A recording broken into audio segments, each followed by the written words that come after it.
ব্যক্তি থেকে পরিবার, সমাজ থেকে রাষ্ট্র, দেশ থেকে বিশ্ব, সবকিছুর চালিকায় রাজনীতি। তাই রাজনীতির 10 দিক নিয়ে রাজকাহন, সাথে আছি নাজনীন মুন্নি। নিবেদন করছে জিপিএচ ইস্পাত। সকাল সন্ধ্যা অবরোধ কর্মসূচি এসেছে, তবে রাজনৈতিক নয়। শিক্ষার্থীদের কাছ থেকে এসেছে অবরোধের ঘোষণা। দাবি এখন একটাই, সকল গ্রেডে সকল প্রকার অযৌক্তিক ও বৈষম্যমূলক কোটা বাতিল করে সংবিধানে উল্লেখিত অনগ্রসর গোষ্ঠীর জন্য কোটাকে ন্যূনতম পর্যায়ে এনে সংসদে আইন পাশ করা। তারা বলছে তাদের আন্দোলনের ফলে যে জনদুর্ভোগ তৈরি হয়েছে তার দায় সরকারের, কারণ এই পর্যন্ত সরকার কোনো আলোচনার উদ্যোগ নেয়নি। এই আন্দোলন মুক্তিযুদ্ধের চেতনার বিরোধী নয় উল্লেখ করে আন্দোলনকারীরা বলছেন তারা কেবল মুক্তিযোদ্ধাদের নাতিপুতি পোষ্য কোটার বিরোধিতা করছেন। এদিকে কোটা নিয়ে 2018 সালের পরিপত্র অবৈধ ঘোষণা করে হাইকোর্টের দেয়া রায় স্থগিত চেয়ে আপিল বিভাগে আবেদন করা হয়েছে। আগামীকাল বুধবার যার শুনানির দিন ধার্য হয়েছে, সেই শুনানির জন্য অপেক্ষা না করে বুধবার সকাল সন্ধ্যা ব্লকের কর্মসূচি দেওয়ার সমালোচনা করে সরকারের মন্ত্রীরা বলছে কোটা ইস্যু এখন আর সরকারের নয়, এটা সর্বোচ্চ আদালতের বিষয়। তাই অযথা শিক্ষার্থীদের রাজপথে আন্দোলন না করে আদালতের পক্ষভূত হওয়ার পরামর্শ তাদের। তবে আদালত নয়, আন্দোলনকারীরা এর সমাধান চাইছে নির্বাহী বিভাগের কাছে। কেন তারা দ্বারস্থ হচ্ছেন আদালতের? বর্তমানে বাংলাদেশের প্রথম শ্রেণী এবং দ্বিতীয় শ্রেণীর চাকরিতে 56% কোটা থাকলেও এর কেমন সংস্কার চান তারা? এইসব নিয়ে আলোচনায় আজ রাজকাহন স্টুডিওতে আছেন মুক্তিযোদ্ধার সন্তান এবং প্রজন্ম কেন্দ্রীয় কমান্ড কাউন্সিলের সভাপতি ও মুক্তিযোদ্ধা কোটা পুনর্বহালের রিটকারী ওহিদুল ইসলাম তুষার, আছেন ঢাকা বিশ্ববিদ্যালয়ের শিক্ষার্থী উমামা ফাতেমা এবং আছেন আমাদের সাথে বৈষম্য বিরোধী ছাত্র আন্দোলনের সমন্বয়ক মোহাম্মদ নাহিদ ইসলাম। দর্শক, আপনারা আছেন আমাদের সাথে। যে আন্দোলন চলছে পুরো দেশ জুড়ে, সবাই উদ্গ্রীব আমরা সেটি নিয়ে আমরা আজ আলোচনা করার চেষ্টা করছি তিন পক্ষের সাথে, যে আসলে তারা কি চাইছেন শেষ পর্যন্ত। মোহাম্মদ নাহিদ ইসলামকে দিয়ে শুরু করে। অনেক ধন্যবাদ, আপনি আমাদের সাথে যুক্ত হয়েছেন। কেমন আছেন আপনি? ভালো আছি, আপনাকে অনেক ধন্যবাদ। অনেক ধন্যবাদ আমাদের সাথে যুক্ত হওয়ার জন্য। আন্দোলনে আপনাদের মাঠে সারাক্ষণ আমরা দেখছি। আজকে আপনাদের পক্ষ হয়ে একটা রিট হয়েছে, দুজন গিয়েছে যে তারা স্থগিত চান, যেটা আদালত রায় দিয়েছেন। তাদের সেই রায় যদি তাদের পক্ষে যায়, তার মানে যে রায় আপনারা আন্দোলন করছেন যার জন্য, সেটা বন্ধ হয়ে যাবে এবং আগামীকালই সেই রায় দেওয়ার কথা। কিন্তু তারপরেও কেন সকাল সন্ধ্যা আগামীকালে আপনারা ব্লকেট দিলেন? এখানে একটু স্পষ্ট করা দরকার যে যারা কোর্টে গিয়ে আবেদন করেছে স্থগিতের জন্য, তারা কিন্তু আন্দোলনকারীদের কেউ নয়, আন্দোলনকারীদের সাথে তাদের কোনো সংযোগ নেই। আমাদের দুজনের স্বার্থ তো এক জায়গাতেই। স্বার্থ এক জায়গাতে হতে পারে। বাংলাদেশের যে কোনো শিক্ষার্থী বা নাগরিক সে যদি মনে করে সে কোর্টে গিয়ে এটা আবেদন করবে, সে সেটা করতেই পারে। কিন্তু আমরা আন্দোলনকারীদের জায়গা থেকে কিন্তু আমাদের বক্তব্য এবং কর্মসূচি কিন্তু আমরা স্পষ্ট করেছি। তো যারা কোর্টে গিয়েছে তারা আসলে তাদের নিজ উদ্যোগে নিজস্ব ক্ষুব্ধতার জায়গা থেকে এই আবেদনটা করেছে। আমরা যেটা স্পষ্ট করেছি যে আমরা কিন্তু আর 18 সালের যে পরিপত্র, সেই পরিপত্রের জায়গা থেকে কিন্তু আমরা সরে এসেছি। কারণ আমরা মনে করছি 18 সালের পরিপত্রটি আসলে ত্রুটিযুক্ত ছিল বলেই হাইকোর্টে সেটা বাতিল করে দেওয়া সম্ভব হয়েছে। এখন যদি আবার 18 সালের পরিপত্রই ফিরে আসে, তাহলে সেটা আবার যে কোনো সময় বাতিল হতে পারে। তাই আমরা চাচ্ছি, যেহেতু কোটা ইস্যু নিয়ে আবার তর্ক বিতর্ক শুরু হয়েছে, এটার একটা চূড়ান্ত সমাধান যাতে হয়, সেজন্য আমরা চাচ্ছি যে সকল গ্রেড থেকেই বৈষম্যমূলক বা অযৌক্তিক কোটাগুলো বাতিল হোক এবং সংবিধান অনুযায়ী অনগ্রসর জনগোষ্ঠী যতটুকু প্রাপ্য, সেই কোটাটুকু থেকে একটা কোটার যৌক্তিক সংস্কার করা হোক যথাযথ বিধি এবং আইন মেনে। সেই কোটার যৌক্তিক অবস্থান তো এটা নির্বাহী বিভাগ করবে, মানে এটা তো আদালত নির্ধারণ করবে কি করবে না, সেটা একটা কিন্তু রয়ে গেছে। যেহেতু আপনাদের আন্দোলনটা শুরু হয়েছে আদালতের রায়কে কেন্দ্র করেই, আপনারা কেন সেই দিকে পুরোপুরি নজরটা দিলেন না? কেন মনে হলো যে সরকার চাইলে সরকারই এইটা পারবে এবং অন্য কোনো দিকে আপনারা তাকাতে চাইছেন না? আপনি জেনে থাকবেন যে কোটা হচ্ছে একটা সরকারের নীতির বিষয় ছিল এবং 2018 সালে যখন পরিপত্রটি জারি করা হয়েছিল, সেটি কিন্তু কোনো কোর্ট বা আইনের প্রেক্ষিতে নয়, সেটি একটা আন্দোলনের প্রেক্ষিতে একটা রাজনৈতিক সিদ্ধান্ত সরকার নিয়েছিল। এবং সেই সময় আমরা সকল গ্রেডেই কোটা সংস্কার যারা আন্দোলন করেছিল তারা চেয়েছিল, কিন্তু তখন একটা আংশিক সমাধান আসলে দেওয়া হয়েছিল প্রথম ও দ্বিতীয় শ্রেণীতে কোটা বাতিল করে। এবং সেই সমাধানটাও যে আসলে যৌক্তিক ছিল না, আমরা 6 বছর পরে এসে বুঝতে পারলাম। এ কারণে আমরা এখন চাচ্ছি এটার একটা চূড়ান্ত সমাধান, এবং এটি কেবল নির্বাহী বিভাগই দিতে পারে, এটি আর আদালতের এখতিয়ার নয়।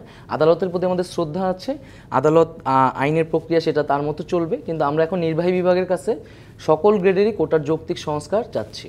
আদালত যদি তাদের সিদ্ধান্তে অটল থাকে, মানে আপিল করার পরেও একই সিদ্ধান্ত উচ্চ আদালতে থাকে যে মুক্তিযোদ্ধা কোটা বহাল থাকবে তাদের মতো করে, তারপরেও আপনারা চান যে সরকার এটা পরিবর্তন করুক নির্বাহী আদেশের মাধ্যমে। কেন সেটা মনে হচ্ছে যে আদালতের সিদ্ধান্ত সরকার পরিবর্তন করতে পারবে বা চাইবে? দেখেন, আদালত 18 সালের পরিপত্রকে অবৈধ ঘোষণা করেছে। 18 সালের পরিপত্রে কি ছিল, যে প্রথম ও দ্বিতীয় শ্রেণীতে সকল ধরনের কোটা বাতিল করা হয়েছে। আমরা কিন্তু এখন সকল ধরনের কোটা বাতিল চাচ্ছি না, সংস্কার চাচ্ছেন আপনারা? সংস্কার চাচ্ছেন। আমরা একটা ন্যূনতম মাত্রায় রেখে কোটা রেখে বাকিটা মেধাভিত্তিক করার কথা বলছি। সেটা কি মুক্তিযোদ্ধাদের ক্ষেত্রেও চান? আমরা মুক্তিযোদ্ধা সন্তান পর্যন্ত কোটাটাকে মনে করি যৌক্তিক, তবে নাতি বা পোষ্য পর্যন্ত যে কোটাটা সেটাকে একেবারে অযৌক্তিক মনে করি। তার মানে মুক্তিযুদ্ধ কোটা চান কিন্তু শর্ত সাপেক্ষে, যে তাদের সন্তান পর্যন্ত তারা এটা ভোগ করতে পারবে।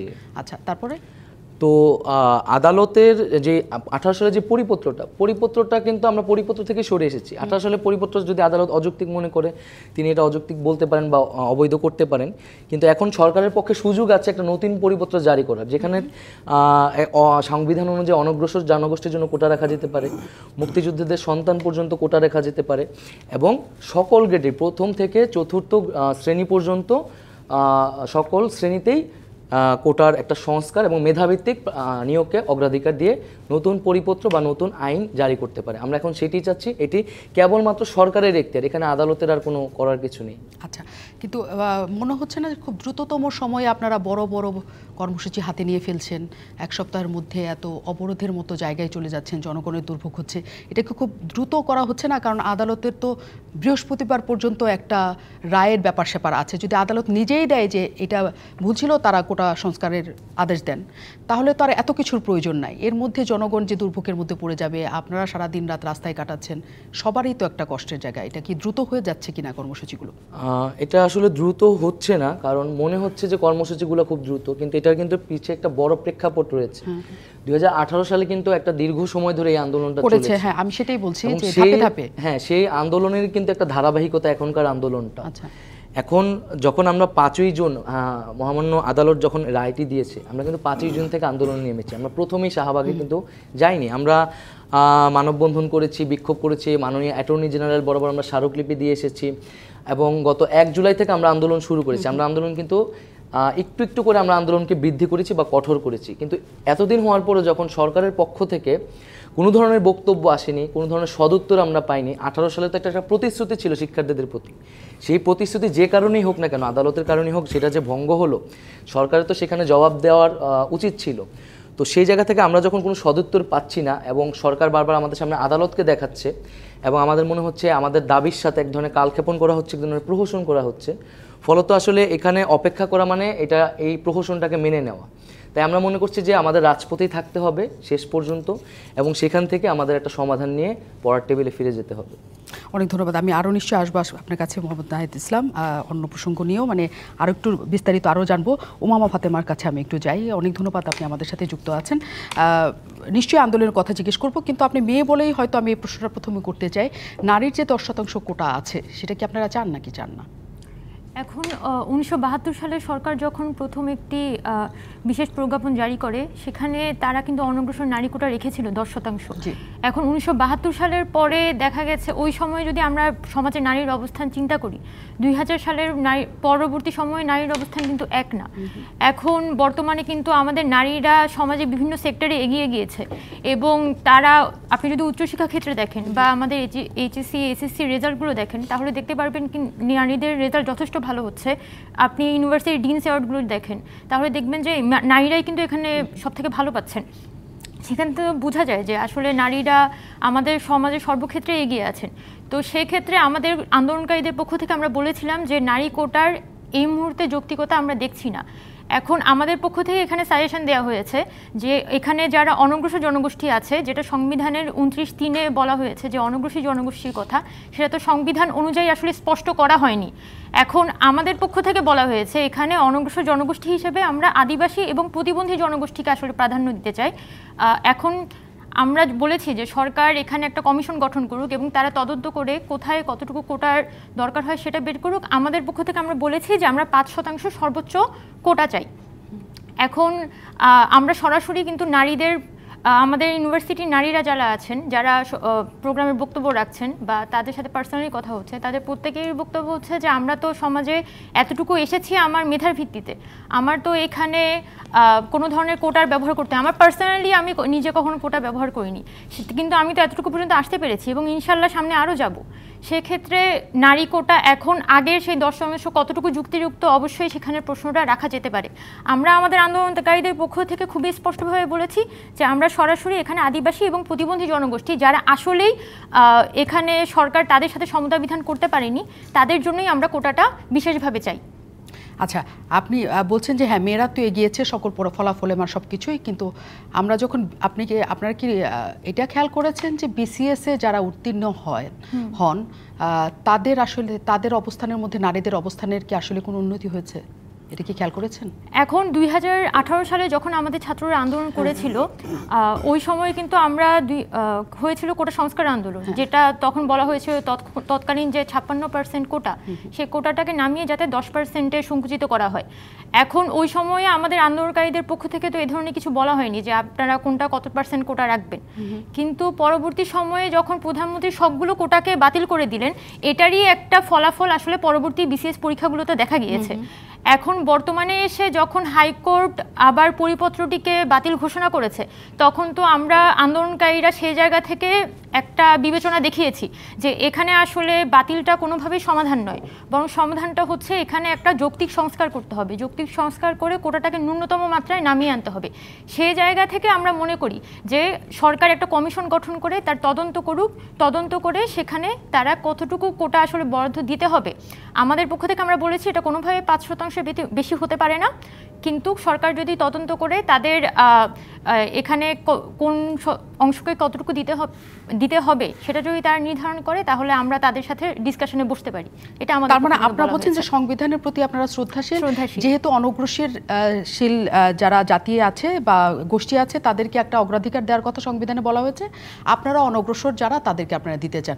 আপনি ঢাকা বিশ্ববিদ্যালয়ে নিশ্চয়ই মেধাবী মানুষ, ঢাকা বিশ্ববিদ্যালয়ে পড়েন বা অন্য বিশ্ববিদ্যালয়ে যারা পড়েন এখন আন্দোলন করছেন, কিন্তু যে মানুষটা প্রত্যন্ত অঞ্চলে ডিগ্রি পাস করে বিসিএস এ বসেন তাদেরকে আমরা অনগ্রসর বলবো কি বলবো না? এবং এখনকার যে পরিস্থিতি, আপনি যদি আমরা যেটা দেখলাম যে যেটা 43তম বিসিএস, যেটা সর্বশেষ বিসিএস এর ফলাফল, এখনো পর্যন্ত গেজেট প্রকাশিত হয়নি কিন্তু ফলাফল হয়েছে, সেখানে 19.46% নারী টিকেছে, যেখানে আমরা 2010-11-তে সেটা 38%, 52% এবং ধাপে ধাপে আমরা এটা দেখেছি। তার মানে যে পরিস্থিতিতে নারীরা এসে পৌঁছেছে, হয়তো আপনি মেধাবী বা বিশ্ববিদ্যালয়ে যারা আপনারা আন্দোলন করছেন সবাই মেধাবী, কিন্তু ওই যে মানুষটা, ওই যে মেয়েটা, তার প্রতি আপনারা অবিচার করবেন কিনা যদি এই আন্দোলনটা তাদের কোটাটাও বাদ হয়ে যায়? এখন আমরা যারা এখানে আছি, আমরা তো কোনো ব্যক্তিগত জায়গা থেকে এখানে আসিনি বা ব্যক্তিগত ভিউ পয়েন্টটাকেও এখানে এক্সপ্রেস করার জন্য আসিনি।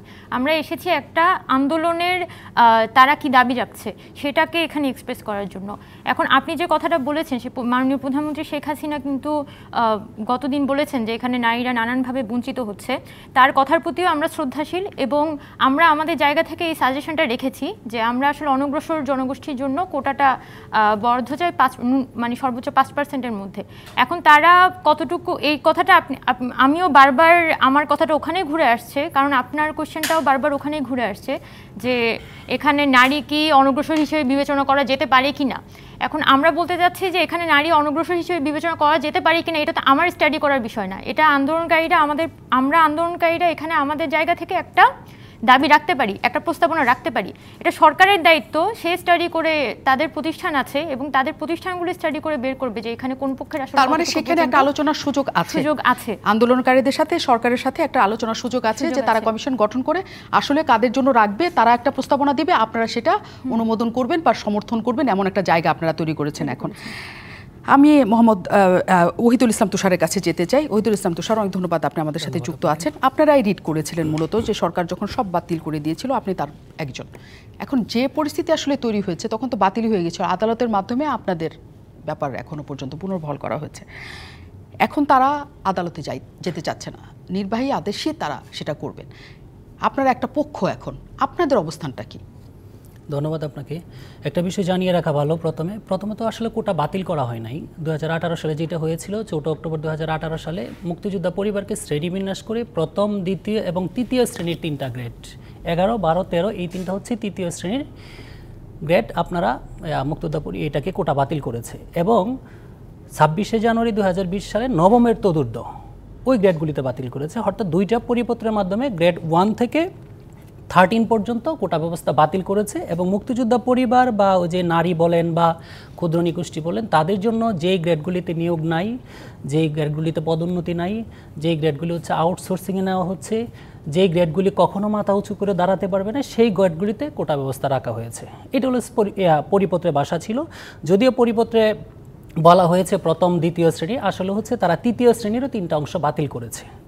এখন প্রশ্ন হচ্ছে যে এই যে 3টা অংশ কোটা বাতিল করলো, বাতিল করার পর তারা কিভাবে বাতিল করে, যে এখানে সুপ্রিম কোর্ট 1972 সালে 5ই সেপ্টেম্বর কোটা ব্যবস্থা প্রথম একটা মেমোরেন্ডামের মাধ্যমে চালু করা হয়েছিল, আপনি নিশ্চয়ই জানেন। সেই মেমোরেন্ডাম কিন্তু 76 সালে সংশোধন হয়েছে, 85 সালে সংশোধন হয়েছে এবং সেখানে কিন্তু মুক্তিযোদ্ধা কোটার কোনো পরিবর্তন আনে নাই, একই আছে 30%। একই ছিল। 72 সালে কোটা ব্যবস্থা চালু হলেও 73 সালে মাত্র 350 জন বীর মুক্তিযোদ্ধাকে চাকরি দেওয়া হয়েছে, সেটা হচ্ছে অফিসার হিসেবে। তখন তো আর বিসিএস ছিল না, বিসিএস তো 82-র দিকে আসছে। 75-এ 15ই আগস্ট জাতির পিতাকে হত্যা করা হয়েছে, এর ইতিহাসটা আমরা সবাই জানি। আসলেও এই যে মাঝখানে 75 থেকে 21 বছরের যে ইতিহাসটা, সেখানে মুক্তিযুদ্ধের কারা পরিচয় দিতে পারত বা তারা কি ফেসিলিটি পেত, তারা এখানে কিন্তু কিছুই পায় নাই। এই 21 বছর আর হচ্ছে ওদিকে হচ্ছে দেখেন 3.5 বছর, তার মানে 24 বছরে বীর মুক্তিযোদ্ধা 350 জন অফিসার পেয়েছে এবং এই 350 জন কিন্তু অক্ষত ছিল, বিষয়টা এরকম না। কেউ চাকরিচ্যুত হয়েছে এই মাঝখানের সময়টাতে, আবার কেউ হচ্ছে যারা পূর্বে চাকরিতে ছিল তাদেরকে চাকরিচ্যুত করা হয়েছে, আর যারা চাকরি পায় নাই তারা অর্থনৈতিক, রাজনৈতিক, সামাজিকভাবে ক্ষতিগ্রস্ত হয়েছে। এরপরেই কিন্তু 96 কিন্তু মুক্তিযুদ্ধের পক্ষের প্রথম সরকার আসছে এবং এর আগ পর্যন্ত কিন্তু মুক্তিযোদ্ধাদের তালিকাও ছিল না 96-এর আগ পর্যন্ত। তাহলে মুক্তিযোদ্ধারা কিন্তু সেই সুযোগ সুবিধা পায়নি। এই যে 24 বছরে মাত্র 300 জন আপনার একটা 350 জন ফেসিলিটি পেল। 96-এ আইসা মাননীয় প্রধানমন্ত্রী ক্ষমতায় আসলেন, আজকের মাননীয় প্রধানমন্ত্রী 97 সালে আপনার সন্তান পর্যন্ত কোটা ব্যবস্থা বর্ধিত করলেন। যে এই সরকারগুলি যেই কেন কোটা ব্যবস্থা দেওয়া হয়েছিল, মহান মুক্তিযুদ্ধে তারা একটা বিশেষ অবদান রেখেছিলেন, তাদের আবার কেউ পঙ্গুত্ব হয়েছিলেন, বরণ করেছিলেন, আবার তাদের পরিবার ক্ষতিগ্রস্ত হয়েছেন। এই প্রেক্ষাপটে এক হচ্ছে বিশেষ বিধান, যেটাকে স্পেশাল প্রিভিলেজ বলে থাকি। দ্বিতীয়ত এর বাহিরেও সংবিধানে অনেক কিছু করতে পারেন, যেটা আমরা আসলে বলতে পারি না। রাষ্ট্র মুক্তিযোদ্ধাদেরকে অনগ্রসর বলতে পারে না, কারণ তাদেরকে বীর উপাধি দেওয়া হয়েছে। এটা কিন্তু সত্যি কথা। কিন্তু আলটিমেটলি আপনি যদি বাস্তব চিত্র দেখেন, বর্তমান পর্যন্ত মুক্তিযোদ্ধা পরিবার কিন্তু ম্যাক্সিমাম অসচ্ছল। ম্যাক্সিমাম আপনি যদি গ্রামগঞ্জে গিয়ে দেখেন, আমার উপজেলাতে আমি পাই না যে 5-10 জন মুক্তিযোদ্ধা পরিবারের সরকারি চাকরি হয়েছে। ওই যে মাঝখানের 21 বছর সাইড ইফেক্ট, কেউ পড়াশোনা করাইতে পারে না, কেউ রাজনৈতিকভাবে প্রতিষ্ঠিত হইতে পারে না, কেউ পালিয়ে বেরিয়েছে, এই অবস্থাতে। তো এই যে কোটা ব্যবস্থা বাতিল করা হয়েছে, আমাদের জায়গাটা হচ্ছে, আমি সংবিধানে যাব না, আমি কোথাও যাব না, আমি শুধু চাই যে এই দেশটা তো আমাদের ছিল না, এই দেশটা পশ্চিম পাকিস্তানিদের ছিল। এখানে কিন্তু 7 কোটি মানুষ ছিল। আমার বাবার মতো কিছু মানুষ 500, 200, 700 কিলোমিটার হেঁটে হেঁটে গিয়ে ভারতে প্রশিক্ষণ নিয়ে যুদ্ধ করেছে।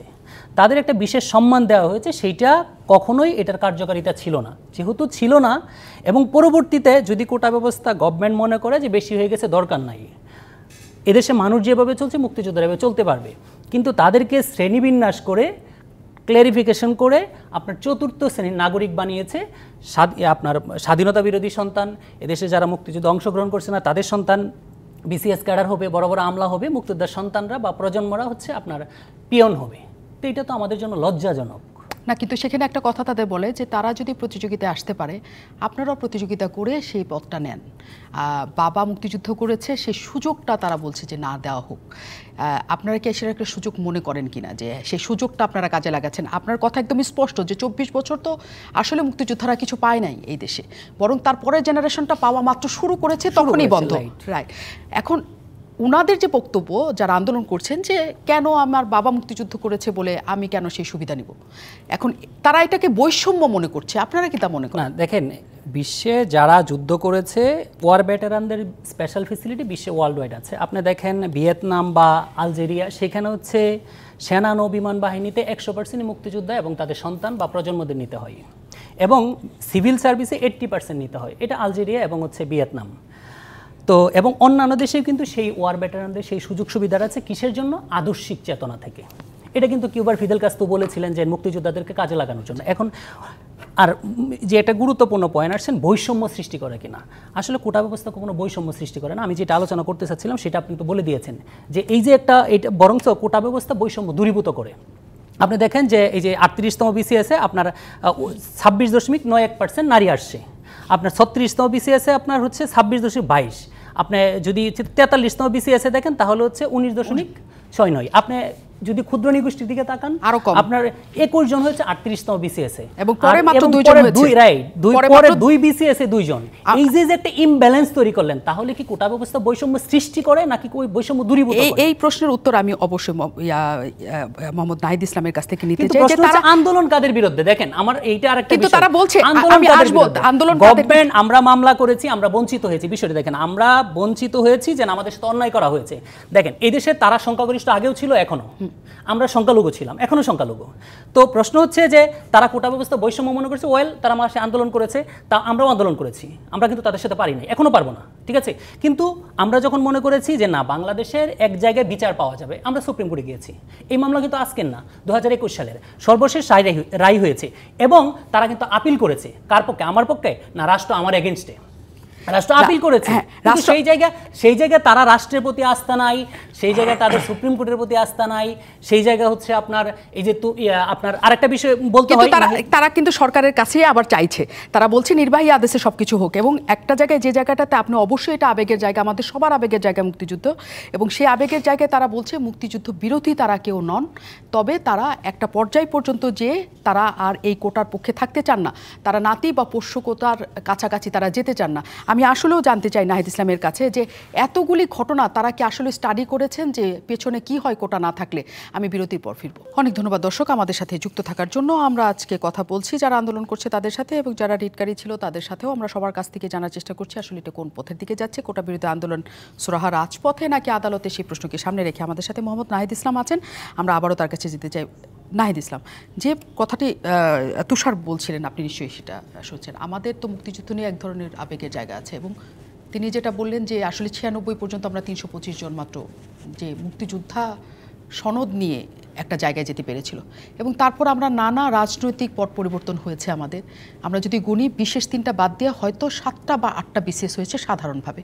খুব বড় সংখ্যার মুক্তিযোদ্ধার কেউ ওইখানে ঢুকতে পেরেছে এমনও না। যখন শুরু হয়েছে তখনই মানে এই আন্দোলনটা শুরু হয়েছে, 2018 থেকে আবার তো বন্ধ। আপনাদেরকে আসলে মনে হয় যে আমাদের এই দেশটার এখনই মুক্তিযোদ্ধাদের বাতিল করার সময় ঠিক না? আচ্ছা, এখানে একটা বিষয় হচ্ছে যে তুষার ভাই যেটা বললেন সেটা তো সঠিক, যে 75-এর পরে এটার এক ধরনের এটা তাদের নানান সুযোগ সুবিধা বন্ধ করে দেওয়া হয়েছিল। সে প্রেক্ষিতে কিন্তু 1997 সালে মুক্তিযোদ্ধা সন্তান কোটাটা চালু করা হয়, এবং পরবর্তীতে 2011 সালে পোষ্য মানে নাতি কোটাটাও আবার চালু করা হয়। এখন আমাদের কথা হচ্ছে যে এই যে একটা বঞ্চনার কথা এবং এই যে হচ্ছে ইতিহাস, এখন এর জন্য কি আমরা যারা আছি এখনকার চাকরি প্রত্যাশী বা মেধাবী শিক্ষার্থীরা, তারা কি ভুক্তভোগী হব কেন? এখন সেই সময় যেই সরকার বা যাদের কারণে এটা হয়েছিল এর দায়িত্ব তাদেরকে নিতে হবে, এবং মুক্তিযোদ্ধাদের সেজন্য কিন্তু নানান ধরনের সুযোগ সুবিধা বর্তমান সরকার দিচ্ছে। আমরা বলছি সেটা আরও বৃদ্ধি করা হোক, কিন্তু যারা শিক্ষার্থী তাদেরকে বঞ্চিত করে যদি মুক্তিযোদ্ধাদের পরিবারকে এক ধরনের বেশি সুযোগ সুবিধা দেওয়া হয়, তাহলে কিন্তু সমাজে এটা ক্ষোভ তৈরি হবে। বরং এটা মেধার ভিত্তিতে করা হোক এবং মুক্তিযোদ্ধা পরিবারদেরকে যদি অন্য কোনোভাবে এগিয়ে নিয়ে যাওয়া যেতে পারে, অন্য কোনোভাবে সুযোগ সুবিধা দেওয়া যেতে পারে, সেটার বিপক্ষে কিন্তু আমরা বলছি না। আরেকটি বিষয় হচ্ছে যে কোটা কিন্তু কখনোই আসলে কোনো চিরস্থায়ী বিষয় না। বিভিন্ন দেশে কোটা আছে, এটা কিন্তু কয়েক বছর পর সেটা সংস্কার হয়, পরিবর্তিত হয়, নানাভাবে হয়। হ্যাঁ, আমরা কিন্তু সেই কথাটাই বলছি, এবং 18 সালে সেই কথাটাই বলা হয়েছিল যে এটা 56% কোটাটা এখন আর দরকার নেই। কিন্তু আমাদের দেশেও তো যখন 72 থেকে এটা চালু করা হয়েছিল তখন 80%ই কোটার ভিত্তিতে হতো, 20% মাত্র মেধার ভিত্তিতে ছিল। হ্যাঁ, সেটাও তো নানাভাবে পরিবর্তিত হয়ে এই জায়গায় আসছে। আমি এই কারণে আপনাকে প্রশ্ন করেছি যে এখনই মুক্তিযোদ্ধাদের আসলে কোটা থেকে বাদ দেওয়ার সময় এসেছে কিনা? আচ্ছা, এখন না হলে কখন? তাহলে আমরা এই প্রশ্নটা রাখতে চাই। এই যে বঞ্চনা, এই বঞ্চনা বা এটা আসলে কতদিনই শেষ হবে, কতদিন পর্যন্ত? এটা আপনারা বঞ্চনা মনে করছেন কারণ 30% কোটা মুক্তিযোদ্ধাদের কাছে আছে। কখন এই কোটাটা যুক্ত হয়? রিটেন পরীক্ষার পর, লিখিত পরীক্ষার পর, যাই না? ভাইবার আগে দিয়ে তাদের এখানে ভাইবার উপর তাহলে ভাইবা পর্যন্ত তো কে মুক্তিযোদ্ধার সন্তান, কোনো কোটাই কাউন্ট হয় না। কে খালি মুক্তিযোদ্ধা কোটা না, মুক্তিযোদ্ধার নাতি নাতনি, কে মুক্তিযোদ্ধার পোষ্য, কিছু কাউন্ট হয় না। ভাইবা পর্যন্ত আপনি যেমন মেধাবী উনিও তেমন মেধাবী। ভাইবার পরে যে হয়তো আপনি একটা মার্ক পেলেন, তিনি হয়তো এগিয়ে গেল। এইটাই তো তাহলে কেন বঞ্চনাটা কোথায় যে শেষে যে আপনারা এখানে হেরে যাচ্ছেন, মানে ওনারা আমি বঞ্চনাটাও বলছি, মুক্তিযোদ্ধা পরিবারদের যে বঞ্চনার কথা তুষার ভাই বলছে যে আমাদের সাথে এটা ক্ষতি করা হয়েছে, আমি বলছি যে সেই ক্ষতিটা আর কতদিন লাগবে পোষাতে। আচ্ছা, সেই প্রশ্নটা আমরা রাখছি, এখন না হলে কত আর কবে সেটা আমি রাখছি, না হলে সেটারও আপনারা একটা টাইমলাইন চান। হ্যাঁ, আরেকটা বিষয় আপনি যেটা বললেন যে তাহলে তো আসলে কোটার আর মেধার কোনো পার্থক্যই থাকে না। কোটার তো একটা বিশেষ গুরুত্ব আছে, সেখানে কিন্তু সিটগুলো কিন্তু আলাদা হয়ে যাচ্ছে। আমার তো 500 সিটের মধ্যে যদি 56% কোটা থাকতেছে, সেখানে 250 বেশি সিট তো কোটাতেই চলে যাচ্ছে। এটা ভাইবার পরে হলেও কিন্তু সেটা খুবই ম্যাটার করতেছে, এই কারণেই তো কোটাটা রাখা হচ্ছে, নাহলে তো কোটার মেধা একই জিনিস হতো। আরেকটা বিষয় আমি একটু যুক্ত করতে যাচ্ছি যে মুক্তিযোদ্ধা কোটা এবং মুক্তিযোদ্ধার সন্তান কোটা, নাতি কোটা, এই জিনিসগুলো কিন্তু একভাবে দেখা উচিত না।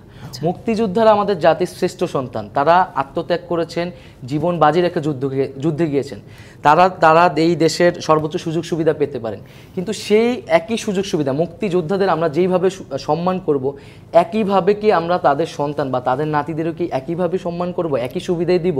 এই প্রশ্নটাও কিন্তু আমরা রাখতে চাই। উনি ওই জায়গাটাই কিন্তু বলেছেন যে যেহেতু মুক্তিযোদ্ধারা তাদের সুবিধাটা পান নাই একটা দীর্ঘ সময় ধরে, এবং তাদের আমরা সেটা দিতেও পারি নাই, সেজন্যই 1997 সালে সন্তান কোটা চালু করা হয়েছে, নাহলে সন্তান কোটার প্রয়োজনই ছিল না।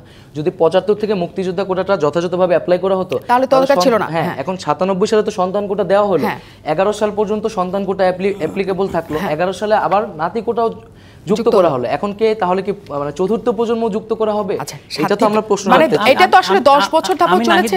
আরেকটা বিষয় একটু যুক্ত করতে চাই আপু, আরেকটা বিষয় হচ্ছে এই যে উনি লাস্ট একটা কথা বলেছেন যে আমরা সব সময় ছিলাম হচ্ছে এখানে অল্প সংখ্যক মানুষ, আর এই যে মুক্তিযোদ্ধারা কিন্তু আমাদের জাতির রিপ্রেজেন্টেটিভ ছিলেন, তারা কিন্তু জনগণের বিপরীতে যায় কোনো যুদ্ধ করেন নাই। যে জনগণ একটা দ্বিতীয় শ্রেণীর নাগরিক আর মুক্তিযোদ্ধারা একটা প্রথম শ্রেণীর নাগরিক, মুক্তিযোদ্ধারা এই জাতিকে প্রতিনিধিত্ব করে যুদ্ধ করেছেন, সেখানে পক্ষ ছিল দুইটা, পশ্চিম পাকিস্তান আর পূর্ব পাকিস্তান। কিন্তু তুষার ভাইয়ের কথা শুনলে মনে হয় যারা সাধারণ জনগণ, আমাদের দাদা নানারা যারা যুদ্ধে যায় না কোনো কারণে, আমরা একটা পক্ষ, আর যারা যুদ্ধে গিয়েছে তারা আর একটা পক্ষ। কিন্তু আপনার কি মনে হয় না যারা যায় নাই বা যারা জীবনটা বাজি রেখে গিয়েছে তাদের মধ্যে যে গিয়েছে তিনি একটু প্রিভিলেজড? তিনি অবশ্যই প্রিভিলেজ, তিনি অবশ্যই মর্যাদার তার জন্য আমরা স্বাধীনভাবে সব জায়গায় আছি। নাতি আর আমরা কি একইভাবে ট্রিটেড হব কি হব না? নিশ্চয়ই। আমরা কি বলতে চাইছিলেন আপনি ওনার কথার সাথে? আচ্ছা, 53 বছর পর্যন্ত স্বাধীনতার কাগজে পরিপত্র এখনো আছে মুক্তিযোদ্ধা কোটার জন্য। জি, 97 সালে 17ই মার্চ কোটা ব্যবস্থা দেওয়া হয়েছে সন্তানদেরকে। 97 থেকে দেখেন মাননীয় প্রধানমন্ত্রী আসলো, 96 সালে আসার পর দেখলেন কোটা ব্যবস্থা কার্যকারিতা নাই। তখন দেখেন এই যে আমার কাছে 8টা পরিপত্র আছে, প্রত্যেকটা পরিপত্রই বারবার বলা হচ্ছে যে মুক্তিযোদ্ধা কোটা বিভিন্ন অজুহাতে নেওয়া হচ্ছে না। কেন নেওয়া হচ্ছে না বলেন তো? আসলে আমরা ভুলে যাই যে এই যে মাঝখানের যে 21 বছরে যারা ঢুকছে তারা কিন্তু মুক্তিযুদ্ধের পক্ষের কেউ না, আপনি নিশ্চয়ই জানেন। ম্যাক্সিমামই মুক্তিযুদ্ধের বিরোধী, যারা শক্তি ছিল, যারা বঙ্গবন্ধু হত্যাকাণ্ডের সাথে জড়িত ছিল তাদেরকে পদায়িত করা হয়েছে। তারা এক হচ্ছে যে এই যে 21 বছর মুক্তিযোদ্ধারা সুবিধা না পাওয়ার কারণে তারা কিন্তু তাদের সন্তানদের ঠিক মতন পড়াশোনাই করাইতে পারে নাই। জয় ভাই একবার কথা বলছিলেন একটা ইয়েতে যে আমি স্কুলে গেলেও আমাকে বিভিন্ন ধরনের কটূক্তি করা হতো, মাননীয় প্রধানমন্ত্রীর সন্তান, ঠিক আছে? তো আমাদের অবস্থা কিন্তু সেই অবস্থাই ছিল যে মুক্তিযোদ্ধার সন্তানদেরকে তখন মানুষ করাতে পারে না, একটা বিষয় ছিল। আর যারা একটু ফাঁকে মানুষ হয়েছে, যারা একটু প্রভাবশালী ছিল অর্থনৈতিকভাবে, তারা কিন্তু এই যে আওয়ামী লীগ ক্ষমতায় আসার পরে চাকরিতে বাইবা গেলেও তাদেরকে বিভিন্ন অজুহাতে আপনার করে দিয়েছে, বাদ দিয়ে দিয়েছে। এরকম অনেক কিছু আছে আমার কাছে। এই 23তম বিসিএস আমার কাছে শত শত মামলা আছে। আমরা কিন্তু এই যে মামলা কোটা যে আসছে এটা কিন্তু একটা মামলা না, এরকম প্রচুর মামলা আমি রেফারেন্স দিয়েছি যে বিভিন্ন সময় আমরা বঞ্চিত হয়েছি। আপনার দেখেন 23তম বিসিএসে স্টুডেন্টকে বের করে দেওয়া হয়েছে, এগুলো তো আপনারা নিউজ করছেন, এগুলো তো আপনাদের নিউজে বলছে। অর্থাৎ এই সময়টা কিন্তু সুযোগ সুবিধাও এই যে আওয়ামী লীগ সরকার ছিল, আওয়ামী লীগ সরকার চেষ্টা করেছে, অর্থাৎ 20তম বিসিএসে 2001 সালে মাত্র কিছুটা কার্যকর করাতে পেরেছিল। তৎকালীন চেয়ারম্যান ছিলেন আব্দুল আহাদ চৌধুরী স্যার, মাননীয় প্রধানমন্ত্রী এখানে নিজেই চেষ্টা করেছেন যে কোটা ব্যবস্থা কার্যকর হোক। এখানে কিন্তু প্রত্যেকটা পরিপত্র আছে যে কোটা ব্যবস্থা বিভিন্নভাবে কার্যকর হচ্ছে না, সেই জন্য মুক্তিযোদ্ধা পরিবার ক্ষতিগ্রস্ত হচ্ছে, তারা রিট করছে, মামলা করছে, এতে গভর্নমেন্ট ক্ষতিগ্রস্ত হচ্ছে। দেখেন এরপরে 2001 সালে আবার সরকার পরিবর্তন, 1 সালে এসে কী করলো, এই যে মাননীয় প্রধানমন্ত্রী ওখানে বলে দিচ্ছিলেন যে কোটায় যদি লোক না পাওয়া যায় খালি রাখতে হবে। কেন?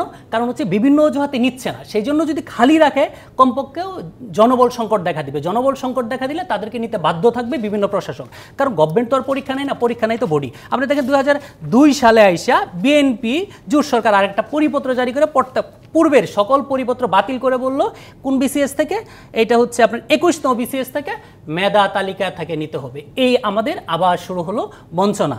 অর্থাৎ এইখানে এই যে আপনার 21তম বিসিএস থেকে 2006 সাল পর্যন্ত জোট সরকার আমরা এভাবে বঞ্চিত হইলাম, 2006 সাল থেকে 8 সাল পর্যন্ত আবার মঈনুদ্দিন ফখরুদ্দিন সরকার মূলত শুরু হয়েছে 2010 থেকে এবং 2010 থেকে এই পর্যন্ত আমি নিজেই এটা নিয়ে প্রচুর পড়াশোনা করছিলাম। 2010 থেকে মূলত কোটাটা ভালোভাবে শুরু হয়েছিল এবং 2010 থেকে 17 পর্যন্ত এটা হয়েছে। শুধু ওমামার কাছে একটা কথা আমি জানতে চাই, 7 বছর যাবত চলছে এবং যে কথাটা বললো যে আমরা ওই 56%-এর কাছে যেহেতু আমরা বৈষম্যের শিকার, কিন্তু এখানে স্পষ্টভাবে সেটাও উল্লেখিত হয়েছে যদি কোটা পূরণ না হয় তাহলে মেধা তালিকা থেকে সেই কোটায় এনে অনেকবারই সেটা পূরণ করা হয়েছে, তারপরেও জটিলতা হচ্ছে।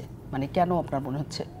এখন এখানে কি সরকারের পক্ষ থেকে সরাসরি কোনো প্রজ্ঞাপন জারি করে বলা হয়েছে যে মেধা তালিকা থেকে এখানে শূন্য পদগুলো পূরণ করতে হবে?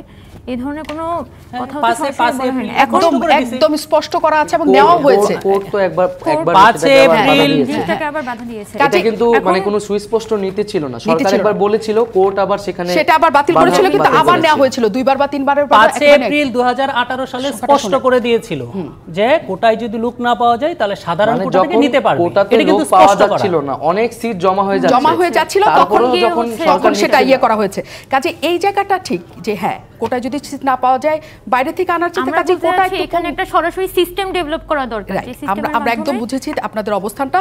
তারপর আমরা শেষ মুহূর্তে জানতে চাই, এই আলোচনার টেবিলেই তো অনেক কিছু সুন্দরভাবে এখানে সমাধান করা সম্ভব, তারপরেও যেহেতু আলোচনার টেবিলে কেউ বসছে না, তারা কোথায় যেতে চায়? আমরা বিরতির পর ফিরব।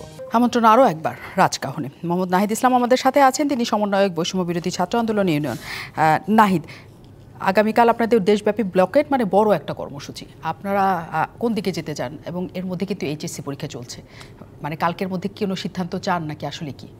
আমরা তো চাই যত দ্রুত সম্ভব আমাদেরকে একটা সুরাহা করা হোক, আমাদেরকে সুস্পষ্ট বক্তব্য এবং দৃশ্যমান পদক্ষেপ যদি সরকার নেয় তাহলে তো আমরা আন্দোলন থেকে সরে যাই। এবং আমরা প্রথম দিন থেকে এটা বলে আসতেছি এবং এইচএসসি পরীক্ষার বিষয়টি বিবেচনায় রেখে যেদিন পরীক্ষা থাকছে সেদিন কিন্তু আমরা সকালে কোনো কর্মসূচি দিচ্ছি না। আমরা কর্মসূচি দিলে সেখানে ইমার্জেন্সি লেন, অ্যাম্বুলেন্স এবং সংবাদকর্মীদের জন্য যাওয়া আসার, তারা যাতে নির্বিঘ্নে যাওয়া আসা করতে পারে সেই ব্যবস্থাটি করে দিচ্ছি।